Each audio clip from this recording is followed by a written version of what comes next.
topics and opinions expressed in the following show are solely those of the host and their guests and not those of W4CY Radio, its employees, or affiliates. We make no recommendations or endorsements for radio show programs, services, or products mentioned on air or on our web.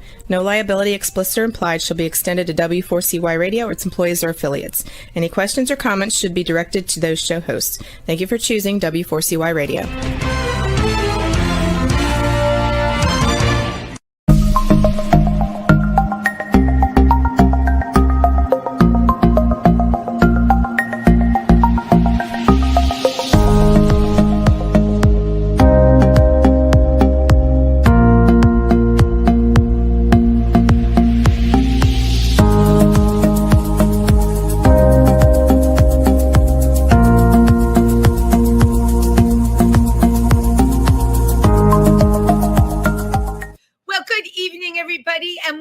To Triversity Talk.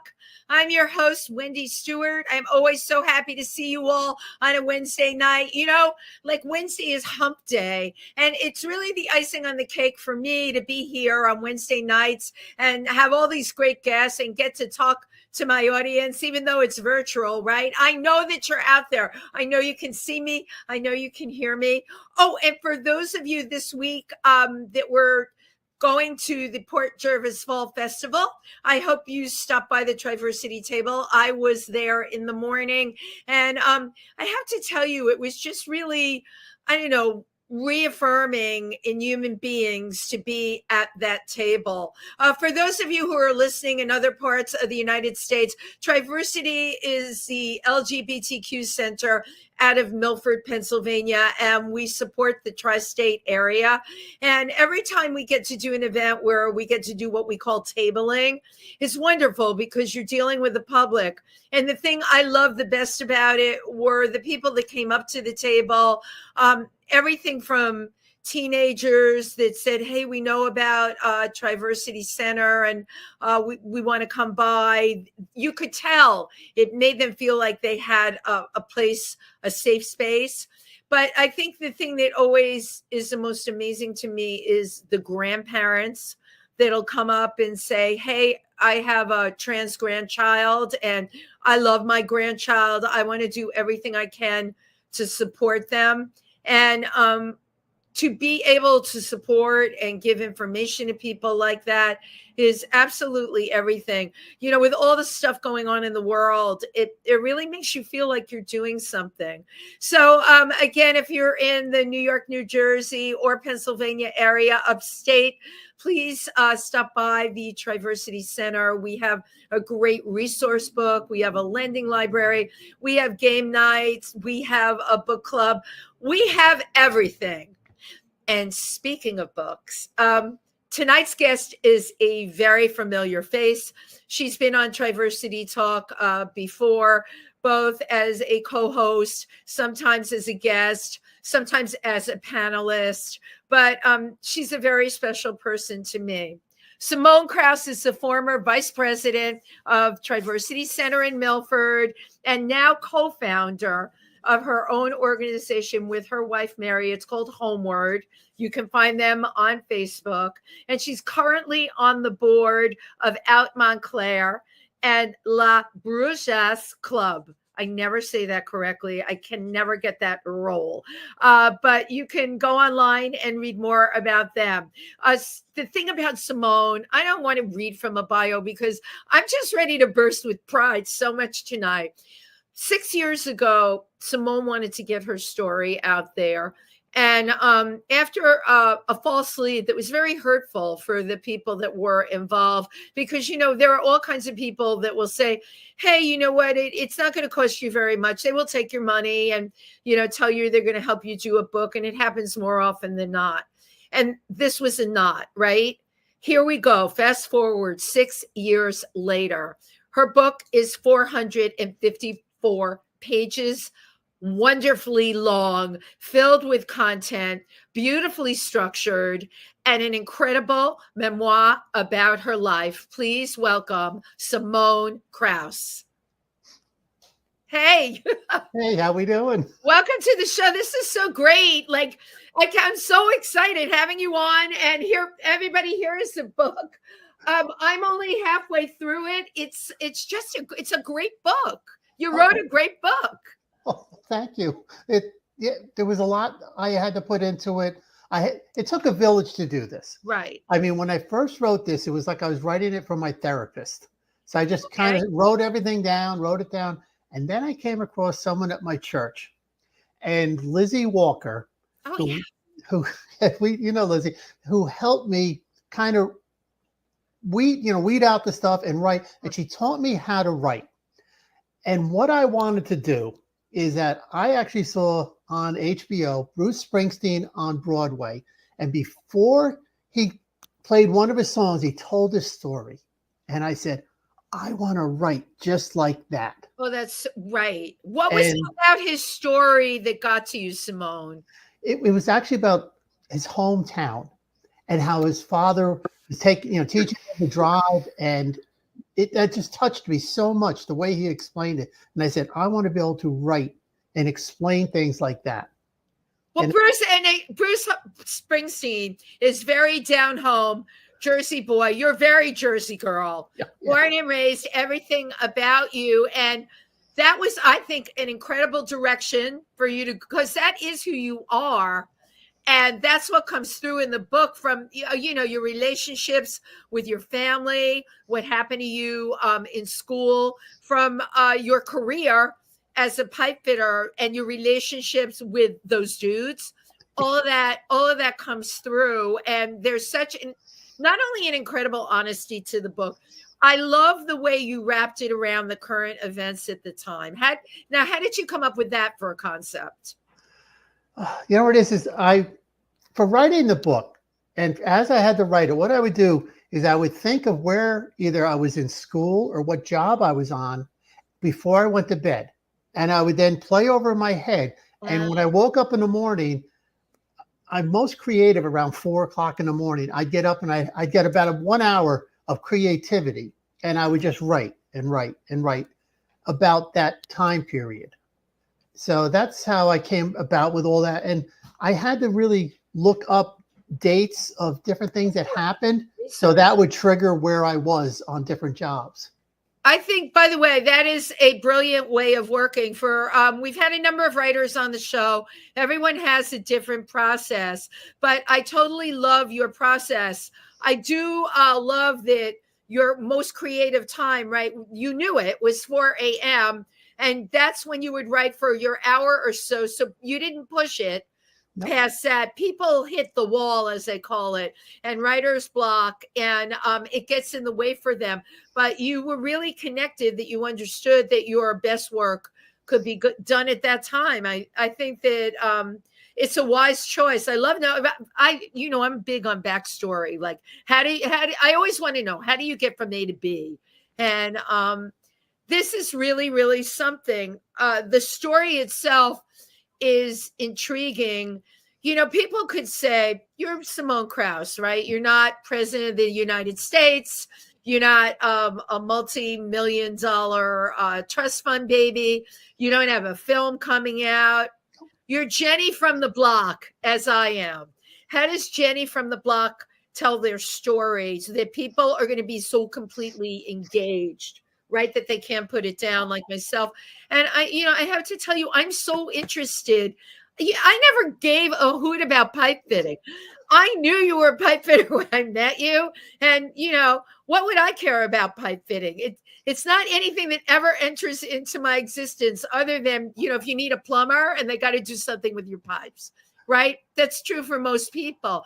And yet the fact that you wrap the book around what that was your livelihood. And then the picture that you painted of such a male machismo environment.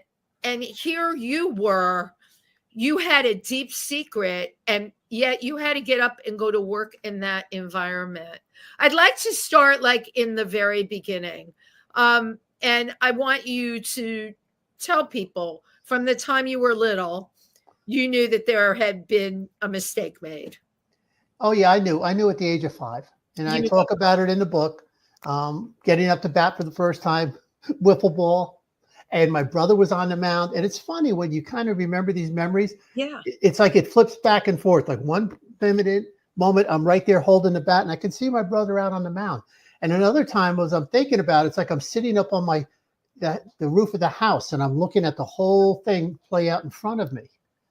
And that's when I knew. He walked in, and I got up lefty just naturally. First time at bat, I see him walk in. He's got his kid sneakers on and white T-shirt, and he turns me around. He goes, and this is like 1962, 63. Only girls hit from that side. He turns me around, and I'm like, yeah, okay, something's not right here. I'm a girl. And well, it was kind of like if you were a lefty, he told you to hit the ball with your right hand. For anybody, that would be like, okay, something is just not right. Yeah, exactly. Yeah. And that's when I first really kind of had the realization that something was off, you know? And it wasn't until I was 9 years old, and 1966 encyclopedia, flipping through, because my parents, I was a horrible student in school, and they bought these brand new world encyclopedias so that I would try to learn something. So, and I'm flipping through the JK, and all of a sudden I come across Christine Jorgensen. And I'm like, oh my God, right. I am not the only one in the world that feels like this. And I knew that there was others like me. And that's when I definitively knew, was when I was, 1966 was a big year. So yeah, very, pardon using the phraseology, but very transitional in your life, because it was an awakening. All along, you knew something wasn't quite right, but in a way, finding Christine Jorgensen. And I remember my mother telling me about Christine Jorgensen, and I found it completely fascinating that somebody could be born and identified by somebody else at birth, named by how they looked biologically, but yet they were a totally different person inside. And the inside meaning up here, right? Mm-hmm. Yep. What goes on in the brain. And you and I have had those discussions a lot. So you basically trying to get through school. You said you weren't a good student. You also in your book reference this thing called distractions. Wendy Kohler was on last week, also talked about those distractions. Can you explain to people, because I think that is an intrinsic part of this whole transition, right? What are those distractions? Mostly when I got older, that's when the distractions really helped me, and it was hobbies. Right. Some people, use alcohol or drugs as their distractions. I used hobbies, and I would get so deep into a hobby. I would learn everything about it, that I was thinking about it 24/7. And if I was at work, I would stay so busy at work that I didn't have time to think about the hobbies, but that distracted you. And then eventually you learn everything about that hobby, and it kind of like wanes away, and it's like you have to find another one. Right. I got that, because, I know your connection to the martial arts. I did not know about scuba diving, that you were, I hate using the word obsessed, but you were like, oh yeah, OCD'd over it. Everything that you got into 150%. And all of a sudden that takes up your focus. Do you think your focus got taken up on that because it got you away from thinking about how wrong you felt inside? Oh yeah. I was going to die with this secret.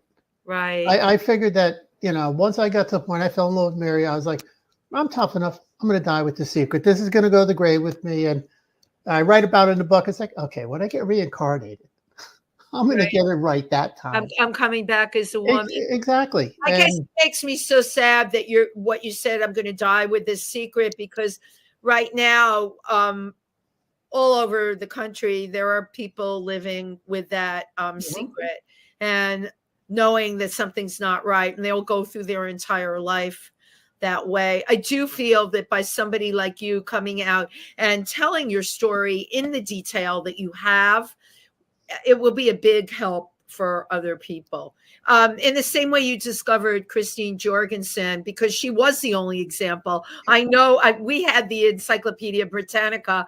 I know exactly what you're talking about, but she was the only example at the time. And we had no point of reference. So it was kind of like, that can be done. Wow. I wonder what made this person decide to do this. But it really wasn't a decision. It was something that it was their intention, and they needed to do that. I think that it's important to differentiate with that. So the secret that you had growing up, you had to go to school. What was that like for you? Well, it was really hard because I always wanted to hang out with the girls. That's who I got along with. And I talk about in the 3rd grade when Sister Charles kind of found me playing with the girls. Once you got to 3rd grade and I was in a Catholic school, the boys played down in the lower lot and the girls were up on the upper lot. Right. And well, I got caught playing with my friends, and she decided she was going to cure this and put pink ribbons in my hair and had me sit in the front of the class in a box and had everyone call me a sissy that afternoon, thinking that this would cure me. And it did. I mean, I was so terrified of have something like that happen to me again that, I stopped hanging out with them. Well, she created trauma. That's what that is. So I would like to believe that kind of thing would be completely illegal to do nowadays. Again, I would like to believe, and that it would be dealt with harshly. How awful for you to be objectified to that degree and made fun of. Just awful. And then, of course, they banished you from playing on the upper level with the girls after that. Oh, yeah. And then I became a target to all the boys. Of course, you would. Which then eventually, my father taught my other sisters how to box.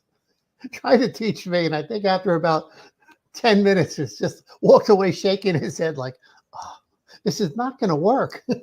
And that's when I found the judo. And I had enough tantrums that he actually signed me up for it. And that helped me a lot. Right. I could actually defend myself. Yeah. It's interesting that you found something you would be good at. Yeah. And that was my first really distraction.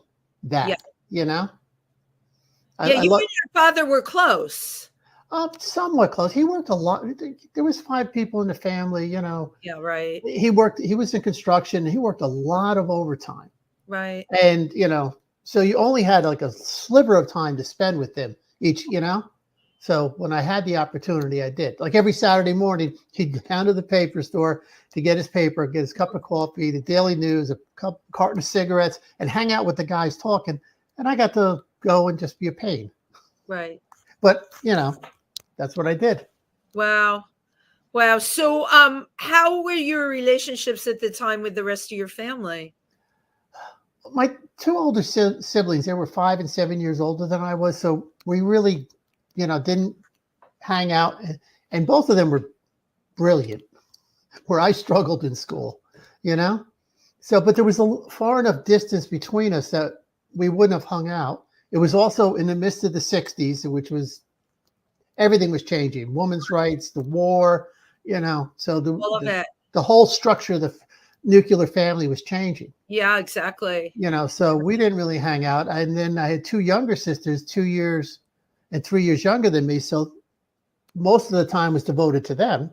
So, I mean, I got, I spent a lot of time alone, and I was always the outsider with everybody. I write about it in the book. I was like the Omega Wolf. Yeah. So you're with the guys, and there's a whole hierarchy with men. And I would be the one that, when they wanted to make fun of and beat up, and I was an easy target because I didn't get along with them. I didn't fit in.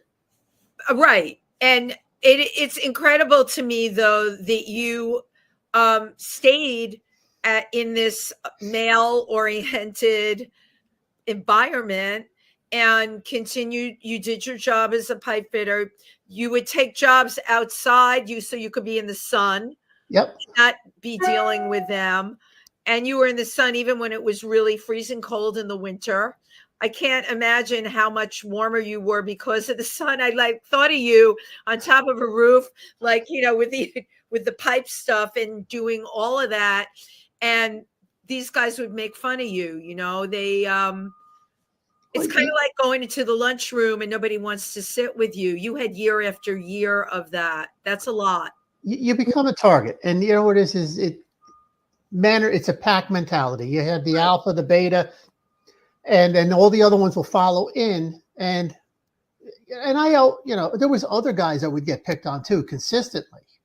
But see, with what they would think of me, I mean, you couldn't even be gay at that time in the 70s, 80s, or 90s, you know? Definitely not with what you were doing. Absolutely not. And Right. let alone trans, which is even less understood, you know? Right. So there was a lot of, and you had to develop this persona that people would not want to F with you at all. Right. Because they were actually afraid of what you might do. And a lot of the trans people that were in my support group also had that type of persona. So that when we did finally transition, everyone would be like, really? You're the last one I would have thought. So, Right. and it worked for a lot of years, you know, where just this, you could literally intimidate someone by just walking into the room and giving them a look. And that's why they would do stuff behind your back, because it's a sneaky way of doing it. Well, yeah, and it still made them, you know, macho man to do that. Mm-hmm. Do you think that that they, I don't even know if they had the language for trans, but did you think that they thought that about you? Yeah. Yeah. Wow. And you had to work with these guys every single day. Well, the thing is, I would get sent to different jobs and stuff. And if I But ended it up with, seems, yeah, yeah, I mean, it seems to if be you, the same story. you would, right. Yeah. You ended up on the bigger jobs. Eventually people became a target and the shenanigans went on. And so it was always worked out really good. If I ended up on a small job, just two guys, Yeah. then I worked I was a very hard worker, very capable, so that whoever I was working with could really take it easy. So I was an asset. So, Of course. Right. And you would focus on that job because if you were with one other person, you were really more in a safe environment where you could do, you know, do your thing. yep. You talked in your book about Jade. Jade was trans. And again, I only got halfway through. I can't wait to read the rest of it. But Jade was someone you knew before she transitioned. Yep. I remember when Jay transitioned, and I remember I talk about the day she came on the job after she transitioned, and how everyone was talking. You know, it was like this whole oddity was showing Oh, up. they didn't want to use the bathroom, and she had to have. It was terrible. Yeah, it was horrible the way they treated her, and Right. stuff like that still happens today. I would totally and completely believe that. I mean, You know? I guess the question I have: you say you weren't a great student in school. We know becoming part of a union and a trade, you make good money. But at any point, did you think I got to get out of this? I have to become something else, a different kind of career? No, because I knew if I got the years in, I'd have a pension, I'd have Right, I hear insurance, you. and you Yeah. just kind of you toughed it out. You know, I mean, You when I toughed it saw out. that's what you did. You toughed it out until the day you could retire and get out and say, "Adios, amigos." Yeah, I know. Don't let the door hit you on the way out. Exactly. You know, But I mean, I got into the trades the day Elvis died, and on his 40th anniversary when he died is the day I retired. I just kind of picked that day because I was within like a week or two, and I said, I'm gonna do it this way, just kind of symbolic. yeah, Elvis has left the building. literally, it's interesting though. You transitioned at 56, and you were a pipe fitter for how many years? 40 years. That is a very long time to take that kind of abuse, and I could see even further in the reading because of having Jade enter into the story, the kinds of things they said that you must have been like, you probably were thinking about surgery, but then they were having meetings, union meetings. We're not paying for Jade's surgery. I hope we just so completely insensitive, so hate filled. Oh yeah, there was people that wouldn't want to work with her. Right. Just because of who she was. They failed her on welding tests. No, And I know. I saw the set. I learned more about the world of pipe fitting and welding than you can ever imagine from your book. It's really interesting because you're a late transitioner, and for those of you who don't know, it means exactly what it says: people that transition late in life, and it's all the stuff that comes with that, right? Because your life was one way for many, many years, and then it becomes a totally different thing. You lose family, you lose friends, you lose your job a lot of the time. yes. It's a total incomplete upheaval. And I always, when I talk with people, I really like to differentiate. This is my thing between a late transitioner and someone that transitions in their 20s. I had somebody on the show that I said to them, my God, you are so comfortable in your own skin. Yeah, I transitioned in college. What was your college like? Oh, we had professors that were trans. We had gay professors. There was a lot of arts taught in the school. Totally different thing. People cannot even begin to imagine. But my sweet spot, as you know, are late transition people, because I understand what it must be like for somebody to be one way their entire life and know what they're feeling is like, that they could feel better, that there would be a cure if they could live the life that they want to live, that they know they're supposed to live.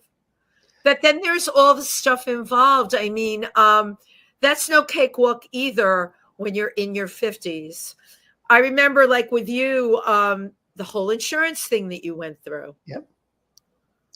Yeah, exactly. Oh, yeah. When you become late stage, trying to get certain things done with insurance, because insurance companies don't want to cover it. Right. Which is always a challenge. Where you work. I mean, the amount of people I know late stage that you become, I call it the vortex. And what happens is now people are jealous because your surgeries are getting paid, and then they start to make up stories, and then they all start talking, and then you become the vortex, and which distracts the entire job and everything going on around it. So the company has no choice, they think, but to get rid of you, to get rid of the vortex, and hopefully then that'll bring like peace back to the board. Right. Yeah, but it's horrible, and that's what happened. I mean, I got thrown out of a dojo like that, That because I became the vortex. I remember when that happened. Yeah, and I know people that have been fired from their jobs or asked to leave because they became the vortex, and this happens even today. And then, unless you really have a lot of money or a good lawyer, a lot of times you just put your tail between your legs and go kind of reinvent your life. Right. But that's not such an easy thing to do. What I'm learning, because I've done so many interviews with people that have transitioned, let's just say past 35. That's not even really late stage, but I've met a lot of people. It seems there's a lot of people that work in tech that are trans. I don't know what that connection is. However, my advice, go get a job in tech, because it seems to be a lot easier to do that. You can keep your job. No one seems to care. And the tech world is much more tolerant. Then forget about the blue collar job world. But, it could be anything. It could be if you're teaching in a small town, it could be anything. You become the vortex, and then you're ostracized. Yeah. You're ostracized. And like I said, in today's climate, for the past 5 or 6 years, we are just prime target number one. Right. Anytime they want to create something, what do? They bring up transgender people. Absolutely. Teachers taking kids, and 2 days later they come back after surgery. I mean, they just make up stories, but people believe this, and then you become very hated just because of that, and you become a target. You're targeted. It's made up stories so that you're targeted. What and I'm getting off the book a little, but I love talking to you. What do you think could change those attitudes? It's going to be time. There's a couple things that have to really happen. One is, I've been trying to get in New Jersey that every November would be designated Transgender Awareness Month. We have Transgender Awareness Week in this state, and right up to also Transgender Day of Remembrance. And that Right. was Babs Sipperstein who got that through. But we need to have that type of education. And it's going to be generational, that it's going to take time to repair the damage. And it's going to take probably good 10, 15 years, I think, where people, oh, trans, okay, it's kind of like saying, oh, you're a Buddhist, that Right. type of thing. Well, okay, but you know what? You hit the nail on the head. To me, that's how it always was, and how I never thought, honestly, twice about my friends transitioned in their 20s and 30s, but it wasn't anything I ever thought about as quote unquote different. And I guess what I'm asking you, Simone, is, yeah, you're saying it would take time, but what if in education, in curriculums, we had these discussions that this is part of on a spectrum.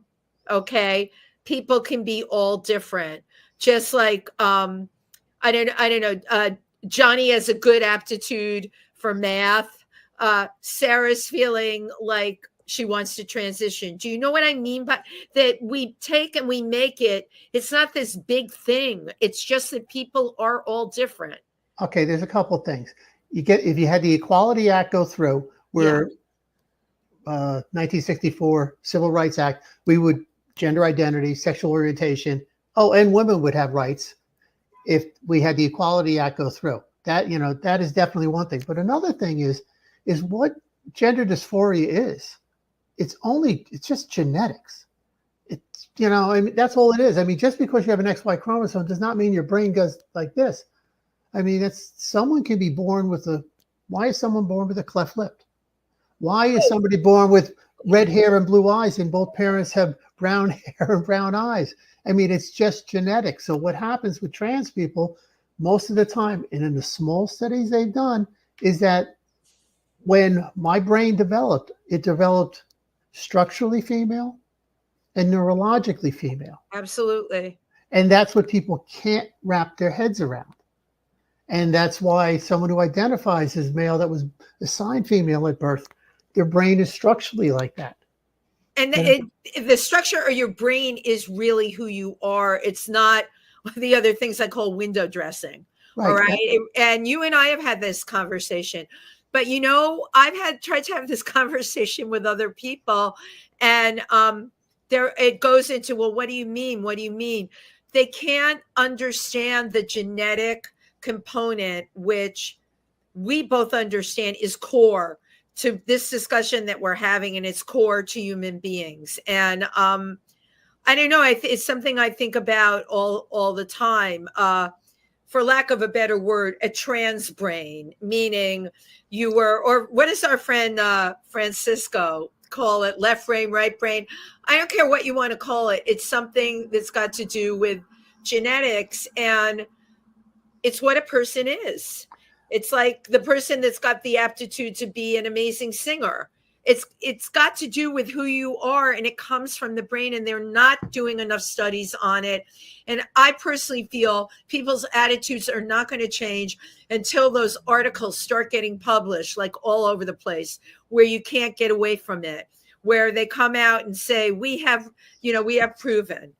I don't know, maybe them, although there'll always be religious people that say God made Adam and Eve and didn't make Eve and Liz, or Adam and Steve, or there's always going to be. Everything we're talking about is actually in different parts of my book. Right. But I mean, if we were created in the image of God, it doesn't mean God was male. I mean, there was also female. But if you're saying that God was male and you had Adam, and then the rib came to here, well, then either Adam was intersexed and then Eve was the first trans woman. I mean, we were created in his image, they say, her image, God's image. There was no gender for God. There was no gender for God. And there's a lot of cultures where God is viewed as female in their particular culture. So God is absolutely fluid, depending on who you talk to. But yeah, just leave us alone. Let us agree. Live. And most late stage transitioners, because last week you were talking about passing and blending into society. And I gave this some thought. Passing is when I look in the mirror and look at myself and I'm like, yeah, I feel like I'm passing. That word is not a word that I use to judge anyone else, whether that applies to them. That is my singular word. But you use it for yourself. But For instead yourself. of saying you blending, you say you're passing. That's interesting that you use it for yourself. But I like to blend into the fabric of society. Right. But you need to work at this. Right. I mean, I do the voice lessons and I've been working at this. You know, I've been blessed with having a college that take me under their wing and they trains me with this, and that's the way a lot of us, there's nothing nicer than being able to walk into a place and no one looks at me differently. I'm treated as the woman that I am. I don't have any problems. And that's what I strive for. That's my journey. That's my transition. And most late stage transitioners, that's what we want. Oh, of course. But as Wendy Cole referenced last week, the first time she walked into a Dunkin' Donuts, right? And what she was, and oh my God, how people were going to, it took her, the first time she couldn't get out of the car. And then she finally got, that's really tough stuff for people. I talk about that in my book. I go in the whole story. I can't wait. It was to go to buy makeup. Yeah. And the same thing. When last week she was telling stories, I was laughing the whole time. I'm like, wow, yep. Checking off the things. Check. Yep. Right. It's good for people to hear each other because, as you know, there's tons of people that have had the same experiences. It's very supporting. And for people that haven't transitioned yet, that's why I do these shows. I want them to know, hey, there's a ton of people out there that are feeling what you're feeling.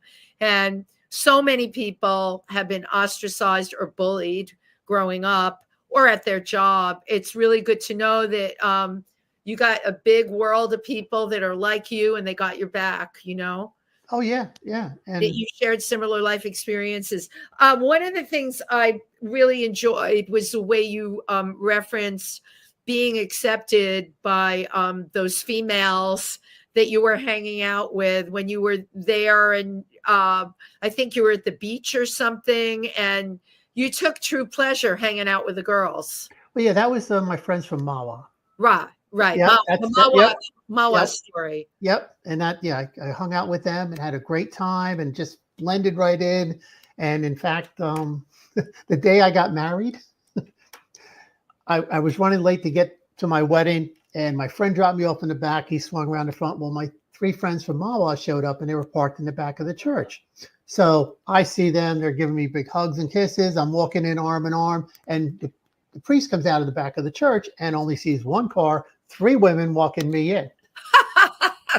And when I get to the door, I'll never forget, he grabbed my arm because he knew my mother for years in the family. And he said, things are going to have to change now that you're taking the vows of marriage. And I'm thinking, oh, yeah, yes, Father. Yep, let's get going. And it wasn't till later that I kind of clicked that, he thought I spent the night, showed up with them, Right. Oh, yeah, you were definitely profiled by the priest. Yep, exactly. But I've always hung out with other women, felt more comfortable, could relate to them.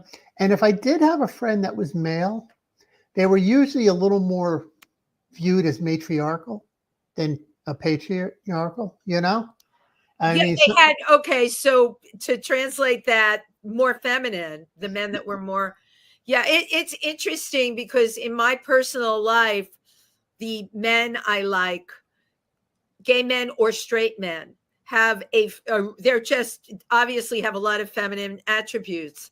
I really just don't, the super masculine, like, dude, never got it, never will. Even in the gay men that are that super masculine, like, when they're at the gym and they grunt, it makes me sick. I just don't get it. And you really gave me a lot of food for thought about who we as human beings are comfortable with, and we should be allowed to do that. How did Mary, your amazing wife, how did she become the one? She was my best friend. I met her and she made me laugh. And when I laughed, I was like, I fell in love with her right then. Right. And then we started to date and then got married, and she's still my best friend, makes me laugh, You know, Right. she laughs all the time when she says something to me and I don't hear it right because my hearing's going. And she said she should write a book about that. Bloopers, we would call it. Yeah, exactly, you know. But Right. yeah, she's the most wonderful. She's the toughest woman I've ever met. Yeah. And I talk about her in the book. I call her Grizzle. You know, you can't chew her up. You know, she's That's just a great nickname, by the way. yeah. You know what it is I worked with a gentleman, George Bunsen, and he used to talk about his wife that way, that she was Grizzle. And I so admired my friend George. He taught me everything I knew about the trades because my father died when I was younger. He treated me like one of his own family. Yeah. You know, I mean, I miss him every day as I do as much as my father, you know, and there's a lot that I learned from him. Right. And you were lucky to have that relationship. Blessed. I've lived a charmed life. As you know, you read the book, you might not think that, but I've lived a charmed life. I mean, if I didn't transition, I never would have met you or anybody up there at Triversity. We would This not have book had these wonderful friends and family. Never Thank you. would have crossed paths, you know? Right. But you were, as you said, you wanted to live your truth. And I think that's the lesson here, Simone, that's what people need to do. When you put on a jacket and it's too tight, it doesn't fit. Mhm. Okay. And it's being able to call out, hey, it doesn't fit. And that's not that easy, right? To dance to your own drum is not that easy. I do think you have a charmed life because you were very lucky that you met your soulmate. I mean, Mary has been with you literally through thick and through thin. And, you know, the two of you are one unit. And that's really in your lifetime to have that happen. You and I know mutual people that transitioned and they still would love to be with their partner, Mhm. and they're not. No. They're not. And that is something that is missing for them because they love that person unconditionally, whether they had transitioned or not. But for the other person, sometimes it becomes a deal breaker. And then you get into that whole thing. I mean, Well, this well, is complex stuff. well, for Mary, a lot of it too was not only our vows, but she likes this kind of version of me because I'm a lot nicer. I mean, because when you're hiding this, you are just Yeah. you're the absolutely you're really the worst person around. I mean, you're really just you're angry, you're horrible, you're depressed, you just you know. And Yeah. I mean, right now we laugh each day. You know, it's just yeah, I'm truly blessed. Right. You are. You had to go through whatever you had to go through to get to the other side. But, you know, here we are talking. How many years out from your surgery are you now? Well, I had the surgery February 11th, 2021. Yeah. So So here we are in three and a half years.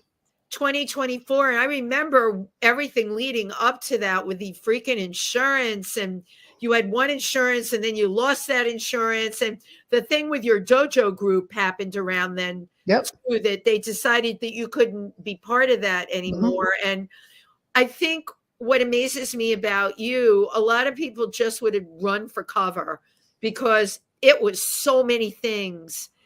And you just kept on. You kept on. You never lost sight of what you wanted to do, You what you know, had to do.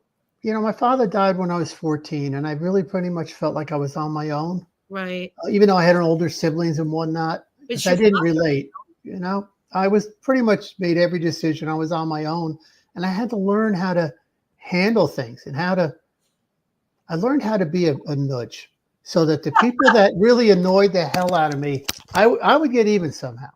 And that was, I felt better about it, but Right. it's not a really good quality.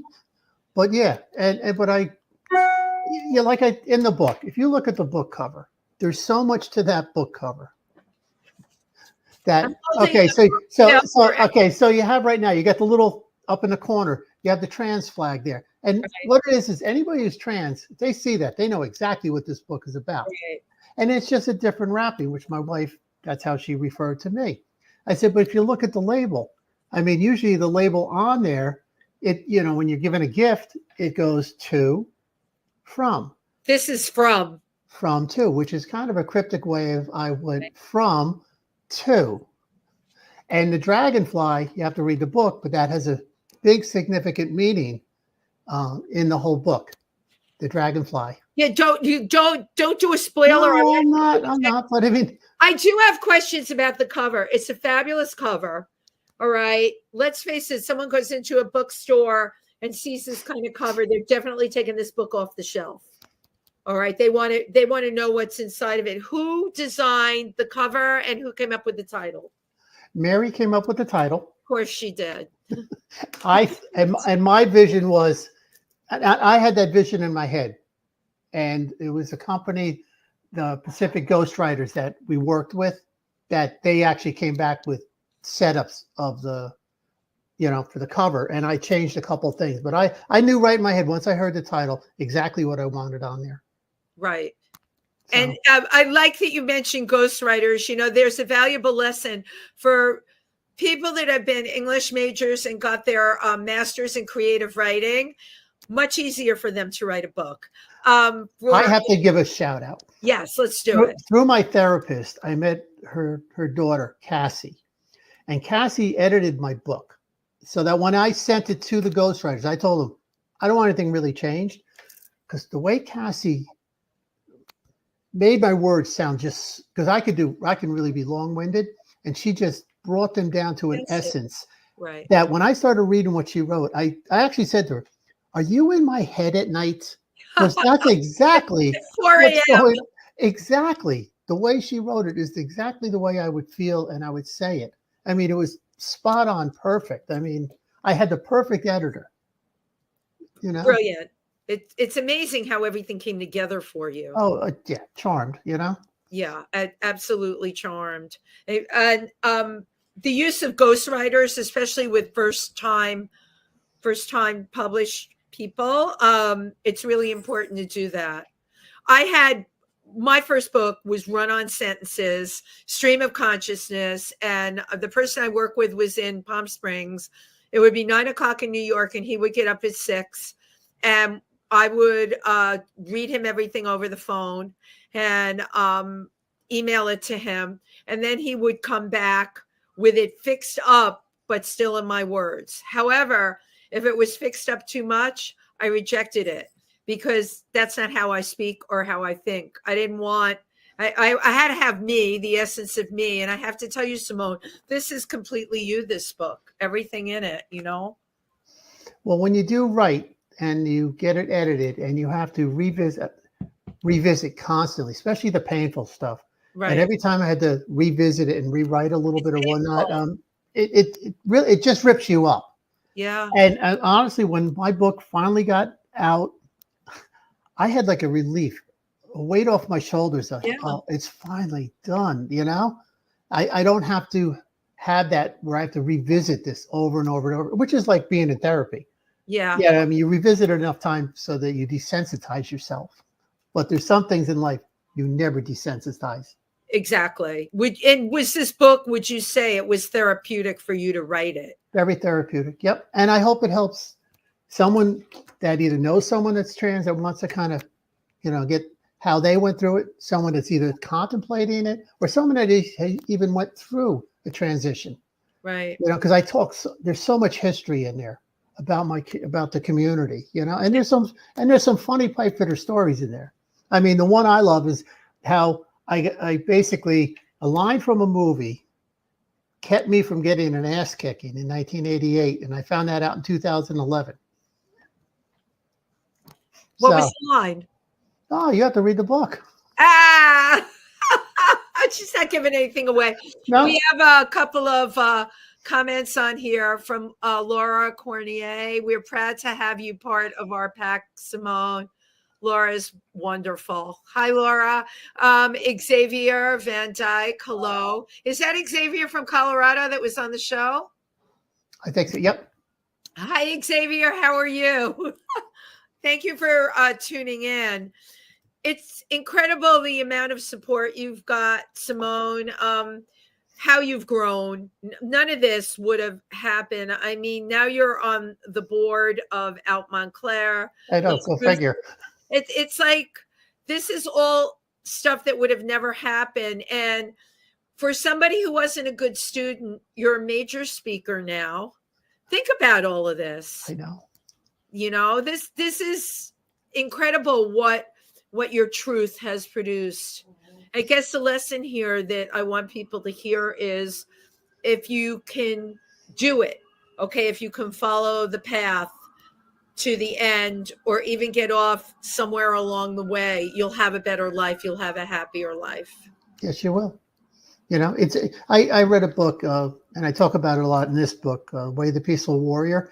And one thing I learned was to be in service to others. Changed my life. Yeah. Well, yeah, you have exactly been that. I don't know where the time went, but the time went. I always like to take a couple of pictures at the end. So just humor me, that. Just cheese. Cheese.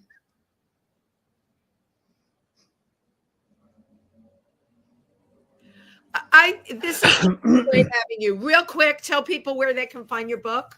You can find the book at Barnes & Noble, Amazon, Kindle, Nook, Kobo. I would appreciate a review, especially if you can do it on Barnes & Noble. And one other shout out to the clinicians that have worked with me at William Patterson University, the college girls that are training to be speech therapists. Thank you, thank you, thank you. You have given me my voice and allowed me to walk into the world freely, just be having this voice. Thank you. How, I mean, there's nothing more that can be said. We hope that tonight people that are listening have learned something. Get the book. Simone told you where you can find it. Simone, how can people reach you? You're on Facebook? On my Facebook, yeah, you can reach me there. Okay. Simone Kraus on Facebook. All right. And I guess eventually we're going to have a website, and we need to have all of that. Yeah, I know. That's something I'm still learning this. You're doing fabulously. Simone, I can't thank you enough. And thank you to everybody who tuned in tonight. And to your other half, Mary, you're the best. You really are. You're a very special person. Good night, everybody. Thank you.